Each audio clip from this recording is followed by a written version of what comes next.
या जर्नीमध्ये रिकव्हरीच्या जर्नीमध्ये साधारणतः सगळ्यात जास्त भीती कशाची वाटते पेशंट्सना? हा पहिलं महत्वाचं की रिकव्हरी मिळेल, रिव्हर्सल मिळेल, पण ते टिकेल की नाही. मी करतेय तोपर्यंतच मला रिझल्ट मिळणार, पुढं काय? पुढे काय? ही सगळ्यात मोठी भीती असते. कारण पेशंटनी काही ना काही केलेलं असतं. जसं मी म्हटलं की डाएट केलेला असतो, कुठेतरी स्वतःला इम्प्रूव्ह करण्यासाठी काही ना काही प्रयत्न केलेले असतात. पण ते बंद केले की दुप्पट वेगाने वजन वाढतंय, दुप्पट त्रास वाढतोय, हेही सफर झालेले असतात.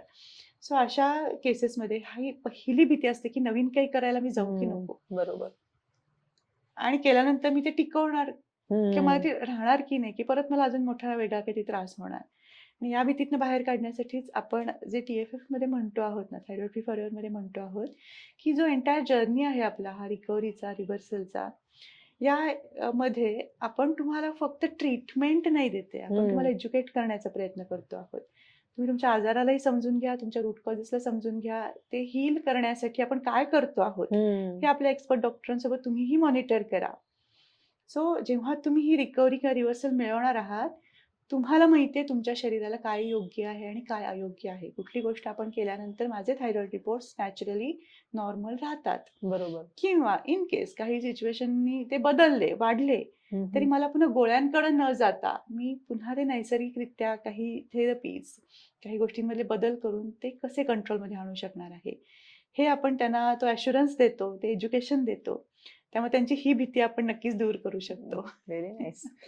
ह्यामध्ये सगळ्यात मोठा फायदा काय होतो डॉक्टर, शारीरिक आणि मानसिक?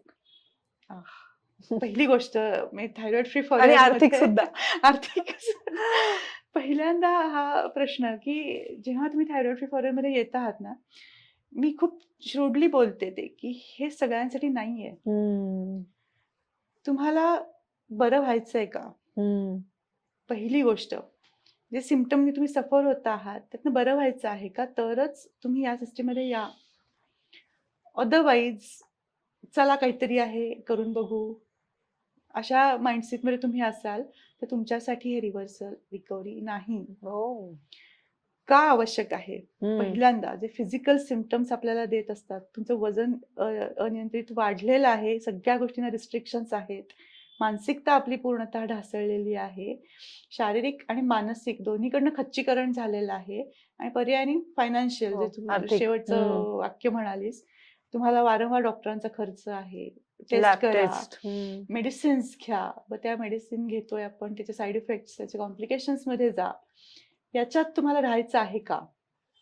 हा पहिला प्रश्न. आणि राहायचं असेल सो ओके, काही प्रॉब्लेम नाहीये. बरोबर. सो हे अप टू यू. हे अप टू यू आहे. का बरं व्हायचं आहे? मला आतून आनंदी आणि निरोगी राहायचंय का? हा जर तुमचं येस उत्तर असेल तर आपण सोल्युशन नक्कीच देणार आहे. आणि आम्ही नेहमीच एक उदाहरण देतो की मला एक मोटिवेशन असलं पाहिजे की मला बरं का व्हायचं आहे. जनरली प्रत्येकालाच असं वाटतं की मला कुठल्या कोणावरती डिपेंडंट नाही राहायचंय. मग तुम्ही गोळ्यांवर डिपेंडंट आहात, तुम्ही असेच डिपेंडंट राहिलात तर तुम्ही तुमच्या मुलांवरही डिपेंडंट राहणार आहात. बरोबर. आणि त्यांच्या करिअरच्या काळात तुमची डिपेंडन्सी जर त्यांच्यावरती असेल तर ते फार त्रासदायक होतं. बरोबर, त्या मुलांसाठी सुद्धा आणि पर्टिक्युलर त्या पेशंटसाठी सुद्धा. सो तुम्ही ते एक मोटिवेशन घेतलं पाहिजे की मी कोणावर डिपेंडंट नाही पाहिजे, आणि माझ्या मुलांच्या करिअरच्या काळात मला त्यांना आशीर्वादासाठी, त्यांना आनंद देण्यासाठी, त्यांना मदत करण्यासाठी मी असले पाहिजे, ना की माझ्या हॉस्पिटलायझेशन आणि माझ्या गोष्टींसाठी. बरोबर. सो का व्हायचं आहे? इन शॉर्ट, हे जे फायदे आणि तोटे आहेत ते प्रत्येकाने स्वतः एकदा विचार करणं तितकंच गरजेचं आहे. नक्कीच. म्हणजे मी जर ह्या गोष्टींचा विचार केला, मला जर रिकव्हरी जर्नी सुरू करायची असेल तर त्याचे फायदे माझ्यासाठी काय होऊ शकतात, तो विचार करून मग पुढे येणं गरजेचं आहे. प्रश्नच नाही. कारण सुरुवातीला आपण म्हटलं ना, प्रायोरिटी तुम्ही आहात. तुम्ही नीट तर तुमचं घर नीट आहे, काय सर सलामत तो पगडी 50. अगदी अगदी. सो त्यासाठी तुम्ही निरोगी राहिलं पाहिजे. आता आपल्या बोलण्यामध्ये आलंय, तुम्ही बऱ्याच पेशंट्सची उदाहरणं सुद्धा दिली की ज्यांना बऱ्याच वर्षांपासून थायरॉइड होता, त्यांचा वेट लॉस मॅनेजमेंट किंवा आनंदाने मानसिक आरोग्यावर सुद्धा तुम्ही काम केलेलं आहे. तशा आतापर्यंत तुम्ही हजारो पेशंट्सना रिकव्हरीच्या या जर्नीमध्ये सामील केलेलं आहे, आनंदी आयुष्य दिलेलं आहे. अगदी. तर मग ही मुख्य प्रणाली कुठली आहे, कुठल्या प्रणालीवर तुम्ही काम करता? करेक्ट.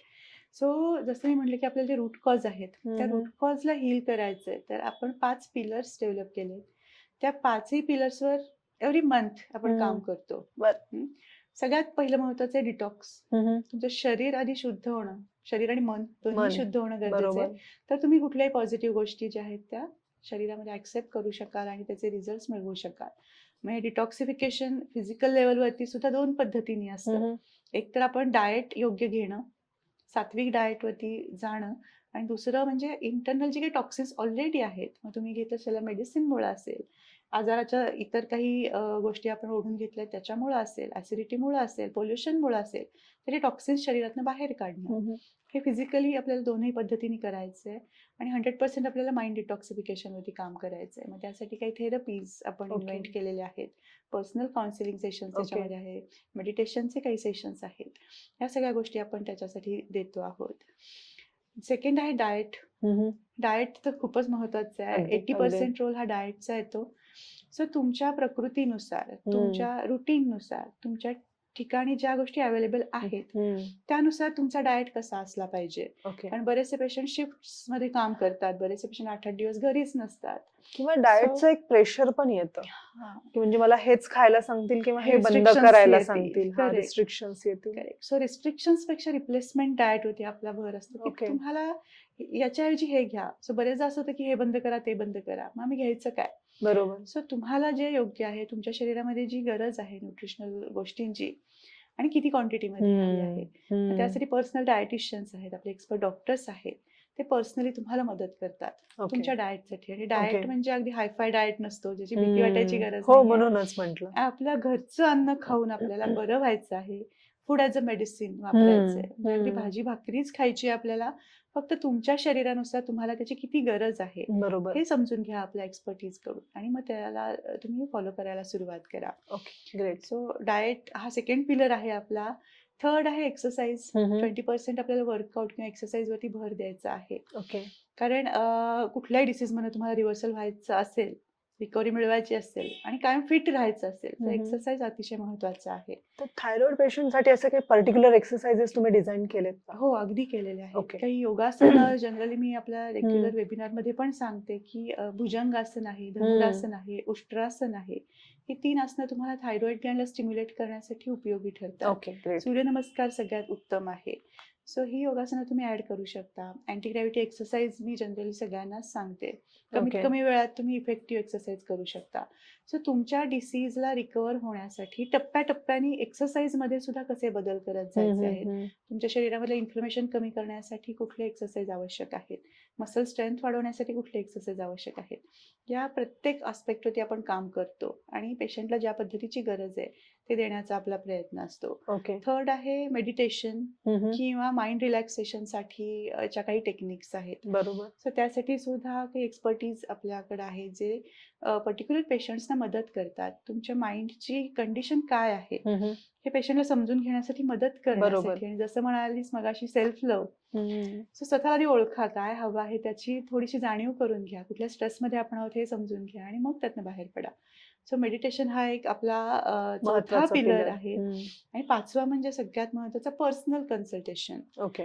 कारण कॉमनली मी काही गोष्टी सांगते, आपल्याला सोशल मीडिया पण मिळतात, बऱ्याचशा गोष्टी मिळतात की हे करून बघा, ते करून बघा, पण मला काय सूट होते, मला कुठल्या गोष्टी केल्यानंतर बरं वाटणार आहे, हे मॉनिटर करणारं एक पर्सनल एक्सपर्ट किंवा एक कस्टमाइज्ड प्लॅन रेडी करून देणार त्यांच्यासाठी. करेक्ट. सो हे आपण हे 5 पिलर्स एव्हरी मंथ पेशंटसाठी त्यांना मदत करण्यासाठी, त्यांना रिकव्हरी मोडमध्ये आणण्यासाठी त्यांच्यापर्यंत पोहोचवत असतो. Okay, great.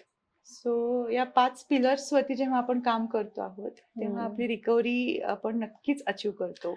मला एका प्रश्नाचं उत्तर द्या. तुम्ही हे 5 पिलर्स सांगितले, हे गाडीच्या 4 चाकांसारखं असू शकतं का? म्हणजे 4ही चाक व्यवस्थित चालले तरच गाडी चालू शकेल. म्हणजे 5 पिलर्स तेवढेच महत्वाचे आहेत. अगदी महत्वाचे आहेत. आणि असं नाही करून चालत की मी आधी एकावरच पिलरवर काम केलं. आपल्याला सायमल्टेनियसली काम करायचंय. कारण जे काही चुकीचा आहार-विहार घडलाय म्हणून आपण त्या लाईफस्टाईल डिसऑर्डर मध्ये आहोत. आपण काही जन्मापासून घेऊन आलेलो नाही आहे आजार. बरोबर. काहीतरी चुकलंय. मग हे यातनं जर बाहेर पडायचं तर छोट्या छोट्या गोष्टींमध्ये बदल करत जायचंय. सो या इच आस्पेक्ट वरती आपण काम करतो, छोटे छोटे बदल करतो आणि या 5 पिलर्सना आपण हिलिंगसाठी तुम्हाला मदत करणार क्या असतो. बात है, व्हेरी नाईस. खूप छान झालाय हा एपिसोड. आता हा एपिसोड आपण खास नवीन वर्षासाठी घेतलेला आहे नक्कीच. डॉक्टर. तर नवीन वर्षामध्ये ही थायरॉइडची रिकव्हरी किंवा हा हम्म. प्रवास जर सुरू करायचा असेल तर कुठल्या 3 स्टेप्सनी तो सुरू करणं गरजेचं आहे? येस, खूप खूप महत्वाचा हा प्रश्न आहे, कारण संकल्प सगळेजणच करतात हम्म. आणि तो 15 दिवस टिकतो, नंतर ते सोडून देतात. पण आत्ताचा जो संकल्प तुम्ही करणार आहात डिसीज मुक्तीचा, तो मिळेपर्यंत आणि तो हा. नंतर टिकवेपर्यंत आपल्याला ठेवायचा आहे. बरोबर. आणि यासाठी तुम्ही 3 ई फॉर्म्युला ओ. करू शकता. त्या 3 ओके. स्टेप्स तू म्हणालीस की काय करायला पाहिजे. हम्म. सो पहिला ई आहे ईट वेल. ओके. योग्य खायला सुरुवात करा किंवा शिका. हम्म. Exercise regularly. बरोबर. तुम्ही छोटे-छोटे बदल करा. छोटे-छोटे एक्सरसाइजने सुरुवात करा. तुम्हाला जे आवडते ते करा. आणि तिसरं आहे एन्जॉय युअर लाईफ. क्या बात सो है. व्हेरी या नाईस. 3 स्टेप्स तुम्ही स्वतःसाठी आधी सुरू तरी करा आणि आ. मग तुमची रिकव्हरी किंवा रिव्हर्सल तुम्ही डेफिनेटली अचीव्ह करू शकाल.